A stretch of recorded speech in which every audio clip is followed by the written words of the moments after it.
व्यक्ति के जीवन में, संस्था के जीवन में बहुत महत्वपूर्ण होता है। 50 वर्ष की इन उपलब्धियों को लेकर के हमें आत्ममंथन करने और अपनी भावी योजनाओं को आगे बढ़ाने के लिए हम लोग कार्य कर रहे हैं। और मैं धन्यवाद दूंगा न्यायमूर्ति विक्रम नाथ जी को, जिन्होंने इसमें रुचि ली और रुचि लेने के साथ आज एक सप्ताह से स्पोर्ट्स की विभिन्न प्रकार की गतिविधियां यहां पर चल रही हैं। मुझे बताया गया बैडमिंटन का है, लॉन टेनिस का है, टेबल टेनिस का है, वॉलीबॉल का है, स्क्वैश का है, अन्य तमाम प्रकार की स्पोर्ट्स की गतिविधियां यहां पर एक साथ संचालित हो रही है। स्वाभाविक रूप से अभी तक राज्य सरकार इसमें सहयोग करती रही है। राज्य सरकार इस संबंध में अपने स्तर पर सहयोग करती रही है और मुझे बताते हुए प्रसन्नता है जो यहां पर आज माननीय न्यायमूर्ति जी ने और हमारे पूर्व वक्ता मेरे सहयोगी ब्रजेश पाठक जी ने, नंदगोपाल नंदी जी ने और खेल मंत्री जी ने जो बात यहां पर कही, उसी को आगे गति देने के लिए लगभग प्रयागराज में स्पोर्ट्स की एक्टिविटी को आगे बढ़ाने के लिए हम लोग यहां पर लगभग 100 करोड़ रुपए अकेले प्रयागराज में ही स्मार्ट सिटी मिशन के अंतर्गत खर्च कर रहे हैं। और यहां पर अमिताभ बच्चन स्पोर्ट्स कॉम्प्लेक्स के लिए ही जो हमारी कुल योजना है, जो प्रोजेक्ट का जो हमारे यहां पर कार्य होने जा रहा है, 60 करोड़ रुपए की लागत से इस कार्य को अकेले इसी परिसर के लिए कार्य संपन्न हो रहा है। इसके साथ ही हमारे यहाँ जो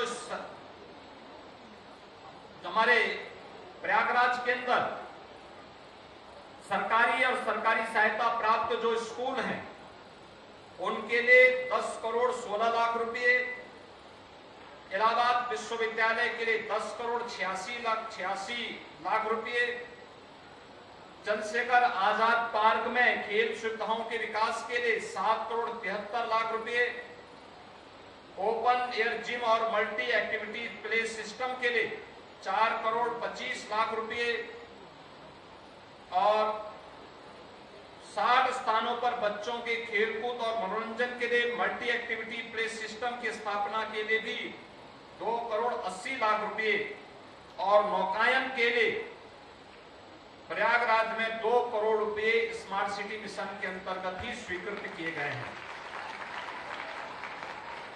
आज के इस अवसर पर मैं आप सबको इस बात के लिए आश्वस्त करता हूं, उत्तर प्रदेश पहला राज्य था जिसने ओलंपिक और पैरालंपिक में देश के लिए मेडल प्राप्त करने वाले हर खिलाड़ी को अपने राज्य में बुलाया और राज्य उत्तर प्रदेश में बुला करके उन्हें सबको सम्मान दिया। राज्य सरकार के स्तर पर सम्मान दिया, उन्हें प्रोत्साहित किया और उत्तर प्रदेश के जितने खिलाड़ियों ने प्रतिभाग किया उन्हें भी हम लोगों ने किया। अभी जो कॉमनवेल्थ गेम्स हुए थे, कॉमनवेल्थ गेम्स में जितने भी खिलाड़ी गए थे और जो भी उत्तर प्रदेश के प्रतिभाग खिलाड़ी थे जिन्होंने मेडल जीता है, इन सब का भी एक भव्य समारोह में हम सम्मान करने वाले हैं। प्रदेश के अंदर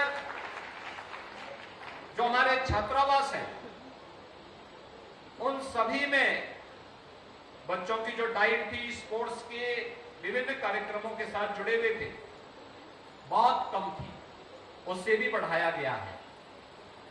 साथ साथ प्रोत्साहन राशि के लिए भी अभी जैसे नेशनल गेम हो रहे हैं गुजरात में, हमारे कई टीमों ने वहां पे गोल्ड मेडल जीता है।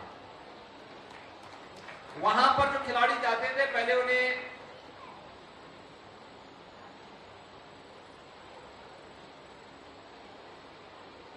थर्ड ईयर की रेलवे की सुविधा प्राप्त होती थी। हमने कहा उसको एसी में बदल करके उन्हें सुविधा उपलब्ध कराओ और ये सुविधा हमने हर खिलाड़ी को दी जो वहां प्रतिभाग करवाई थी। कि बहुत बड़ी टीम इस बार वहां गई है और अच्छा प्रदर्शन कर रही है। आज प्रदेश के हर गांव में राज्य सरकार खेल का मैदान बना रही है। हम लोगों ने कन्वर्जन के माध्यम से पीपीपी मोड पर भी और विभिन्न प्रकार की योजनाओं को जोड़ करके स्पोर्ट्स के माध्यम से भी युवा कल्याण के विभाग के माध्यम से भी, मनरेगा के माध्यम से भी हर गांव में खेल का मैदान, विकास खंड स्तर पर स्टेडियम और मिनी स्टेडियम के निर्माण की कार्रवाई ये युद्ध स्तर पर चल रही है। अन्य गतिविधियों को भी तेज करने के लिए गांव-गांव में ओपन जिम का निर्माण हो, पार्कों की सुंदरीकरण की व्यवस्था हो। और मैंने खेल विभाग से एक बात ये भी कही है कि जो लोग निजी खेल एकेडमी संचालित कर रहे हैं उन्हें राज्य सरकार से भी प्रोत्साहन दिया जाना चाहिए, उन्हें राज्य सरकार के स्तर पर भी सहयोग किया जाना चाहिए। आज यहां पर जो प्रस्ताव मेरे सामने आया है इस पूरे परिसर के बारे में, जिला प्रशासन इस कार्रवाई को आगे बढ़ाएंगे और इस पर हम कार्रवाई करेंगे। जितना भी सहयोग की आवश्यकता पड़ेगी इस स्पोर्ट्स कॉम्प्लेक्स के लिए राज्य सरकार उसमें सहयोग करेगी। और आज के दिन पर समस्या पैसे की नहीं, पैसे के उचित नियोजन और समय से उस कार्य को आगे बढ़ाने की है। और अगर यहां पर इस कार्यक्रम को उत्तर प्रदेश खेल विभाग के साथ साथ इस कॉम्प्लेक्स से जुड़े हुए जितने भी महानुभाव हैं जिन्होंने विगत 50 वर्षों से इसे सजो करके रखा, इसको आगे बढ़ाया है और आज इसको एक नई ऊंचाई तक पहुंचा करके विगत एक सप्ताह से खेलकूद की विभिन्न प्रतियोगिताओं को यहां पर आयोजित किया है, उन सबसे मैं आग्रह करूंगा, जितने कोचेज हैं इन सबसे मैं इस बारे में आग्रह करूंगा तो ये लोग रुचि लेकर के, अच्छा मेरा ये मानना है आज के दिन पर जो भी हम दे वो वर्ल्ड क्लास का बनाए, एक मानक, एक स्टैंडर्ड हम तय करें। जैसे हम उत्तर प्रदेश में पहला स्पोर्ट्स यूनिवर्सिटी हम बना रहे हैं मेजर ध्यानचंद के नाम पर, और वो मेरठ में उसका काम प्रारंभ हो चुका है। लगभग 100 एकड़ क्षेत्र, 1 एकड़ का जो वहां पर भूभाग है वहां पर स्पोर्ट्स यूनिवर्सिटी प्रदेश की पहली बन रही है। और हमने कहा कि जो भी स्टैंडर्ड रखो वह वर्ल्ड क्लास का रखो। वहां एक हमारा जो भी वहां से निकलने वाला जो भी युवा हो वो वैश्विक मंच पर प्रतिस्पर्धा करता हुआ दिखाई देना चाहिए। और इसीलिए हम लोगों ने प्रदेश की परंपरागत उत्पाद को आगे बढ़ाने के लिए मेरठ को 1 डिस्ट्रिक्ट 1 प्रोडक्ट के रूप में जोड़ा है। आज मेरठ में हर खेल की गतिविधियों के लिए स्पोर्ट्स आइटम वहां पर आपको मेरठ के अंदर प्राप्त हो सकती है और इसको सरकार प्रोत्साहित दे रही है। उन्हें एक मंच उपलब्ध करा रही है, उन्हें मार्केट उपलब्ध करा रही है, उन्हें ब्रांड बना रही है और वो तेजी के साथ वैश्विक मंच पर छाता हुआ दिखाई दे रहा है। मैच के उस अवसर पर जिन खिलाड़ियों ने यहां प्रतिभाग किया है उन सबको भी मैं बधाई देता हूं, उन सबका भी अभिनंदन करता हूं जिन्होंने खेलकूद की इन प्रतियोगिताओं में भाग लिया। ये सभी युवा खिलाड़ी हैं हमारे और इनके पास अपार संभावनाएं हैं। देश के सामर्थ्य को, गांव से आप बाहर निकलते हैं, शहर से बाहर निकलते हैं तो अपने जनपद के लिए खेलते हैं, जनपद के बाहर निकलते हैं तो अपने कमिश्नरी या रीजन के लिए खेलते हैं, और जब आप राज्य स्तर पर जाते हैं तो वहां पर भी आप पुरस्कार प्राप्त करते हैं, और जब राज्य के बाहर जाते हैं तो राज्य का नाम, और देश के बाहर जाते हैं तो देश का नाम आपके साथ जुड़ जाता है। आपके सामर्थ्य से प्रदेश और देश को पहचान मिलती है, समाज को पहचान मिलती है। और इसलिए मैं आपसे कहूंगा कि 2 चीजें बहुत महत्वपूर्ण हैं। एक, अपने आप को पूरी एकाग्रता के साथ एकलव्य की तरह जब आप लगेंगे तो परिणाम तब आएगा। और आज तो अच्छे अच्छे कोचेस उपलब्ध कराए जा रहे हैं।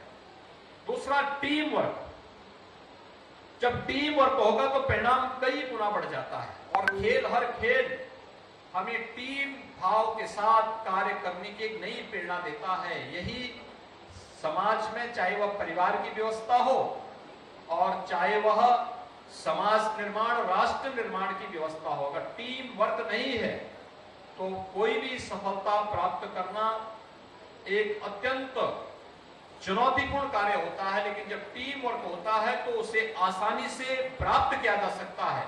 और खेल हमें उस टीम के साथ मिल करके रिजल्ट पर पहुंचाने का, परिणाम तक पहुंचाने का एक नया संदेश भी देता है। हम सब इस गतिविधि के साथ जुड़ेंगे।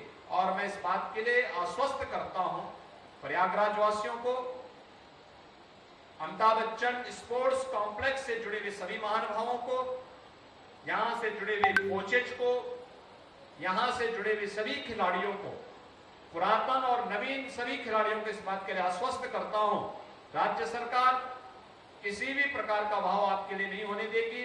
यहां पर हमारे खेल मंत्री भी हैं, अपर मुख्य सचिव खेल भी हैं, खेल के निदेशक भी हैं, जिला प्रशासन भी है। मैं उन सब से कहूंगा कि जो कुछ भी हो सकता है इस दिशा में हमें आगे प्रयास करना चाहिए और समयबद्ध ढंग से कार्य योजना बना करके अच्छे ढंग से इसे आगे बढ़ाने का कार्य करें। मैं इस अवसर पर एक बार फिर से इस स्पोर्ट्स कॉम्प्लेक्स के स्वर्ण जयंती के अवसर पर आप सभी इससे जुड़े हुए सभी महानुभावों को और पूरे प्रयागराज वासियों को हृदय से बधाई देता हूं, अपनी शुभकामनाएं देता हूं और आश्वस्त करता हूं राज्य सरकार और केंद्र सरकार स्पोर्ट्स की गतिविधियों को आदरणीय प्रधानमंत्री जी के माध्यम से उनके मार्गदर्शन में नित नई ऊंचाइयों तक पहुंचाने के लिए प्रतिबद्ध है। और यहाँ के स्पोर्ट्स कॉम्प्लेक्स के लिए भी किसी भी प्रकार की कोई कमी कभी आड़े नहीं आएगी। इस आश्वासन के साथ आप सबके प्रति मैं अपनी शुभकामनाएं देता हूं। धन्यवाद। जय हिंद। बहुत बहुत धन्यवाद माननीय मुख्यमंत्री जी।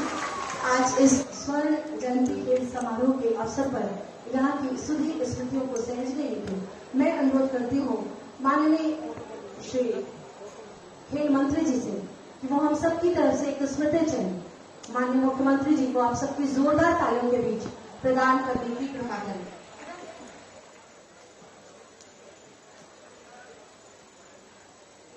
इसी क्रम में अनुरोध अपर मुख्य सचिव खेल श्री नवनीत सहगल जी से कि माननीय न्यायमूर्ति जी श्री विक्रमनाथ सर को भी स्मृति चिन्ह हम सबकी तरफ से सबसे पहले माननीय मुख्यमंत्री जी को जोरदार तालियों से हम सब बोलेंगे भारत माता की। माननीय न्यायमूर्ति जी को आदरणीय श्री नवनीत सहगल सर, आदरणीय डिप्टी सीएम श्री ब्रजेश पाठक जी को मंडलायुक्त महोदय से स्मृति चिन्ह देने का अनुरोध, माननीय मंत्री श्री नंद गोपाल गुप्ता नंदी जी को आदरणीय जिलाधिकारी जी से स्मृति चिन्ह प्रदान करने का अनुरोध और माननीय खेल मंत्री श्री गिरीश चंद्र यादव जी को भी स्मृति चिन्ह देने का अनुरोध आदरणीय डीएम सर से और हमारे अपर मुख्य सचिव खेल श्री नवनीत सहगल जी को भी एक स्मृति चिन्ह हम सबकी तरफ से प्रदान करने का अनुरोध आदरणीय डीएम सर को।